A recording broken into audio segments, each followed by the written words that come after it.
ДТП произошло около 3 часов ночи на региональной трассе в километре от села Куратово Сысольского района. Автобус с пассажирами съехал в кювет и перевернулся. Экскурсионный «Мерседес» возвращался с родины Деда Мороза.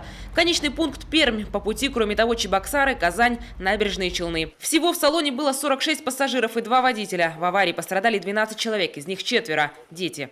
В настоящее время сотрудниками Следственного комитета совместно с ГИБДД проводятся проверочные мероприятия, направленные на установление причин и обстоятельств произошедшего. В рамках проверки будет дана правовая оценка, в том числе на предмет наличия признаков преступления, предусмотренного статьей 238 Уголовного кодекса Российской Федерации. Это выполнение работы или оказание услуг, не отвечающих требованиям безопасности. Часть пассажиров получили помощь в Сысольской районной больнице, остальных направили в столицу региона. Оперативное лечение, по словам медиков, пока никому не требуется, только обезболивание и покой. Но травмы могут проявиться и через несколько дней, поэтому пострадавшие пробудут под наблюдением врачей еще неделю-две. В планах их перевод на лечение по месту жительства, возможно, силами санавиации других регионов. С переломом позвонков один пациент, он в нашем отделении находится. И у одной женщины преобладает черепно-мозговая травма. Там и перелом лопатки у нее еще. И вот у 2 пациентов там множественный перелом ребер. Они в торакальном отделении находятся.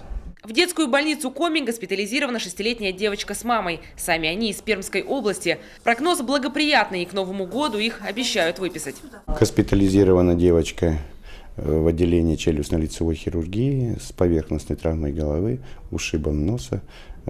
Состояние ее стабильное, удовлетворительное, получает необходимое лечение. Ее осмотрели и лор-врачи, и челюстно-лицевые хирурги, и нейрохирурги. Необходимое обследование проведено. То есть, в общем, у девочки травма легкая. В ликвидации последствий ДТП приняли участие 48 спасателей, 8 единиц техники. Большую помощь оказали власти Сысольского района. Непострадавших пассажиров разместили в Доме культуры села Куратово, обеспечили горячим обедом и водой. С каждым работал психолог от МЧС. Сейчас вы сытые? Да. Сейчас не едет. Вода у вас есть? Чай вам организовали? Да. Через несколько часов невольные гости Сысольского района выехали на родину. Автобус выделил Коми Автотранс по договоренности с поволжским туроператором, который и организовал экскурсионную поездку.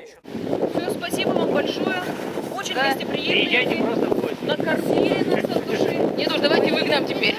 Да, теперь вы к нам. Это куда конкретно? Татарстан, город Елабуга. Причины аварии сейчас выясняются. По предварительным данным, водитель автобуса не учел дорожные условия и не выбрал безопасную скорость. Дорога, по данным ГИБДД, была обработана противогололедными материалами. Уснуть водитель не должен был, так как сел за руль всего за час до аварии. Таисия Жакова, Ольга Коняева, Олег Костромин, телеканал Юрган.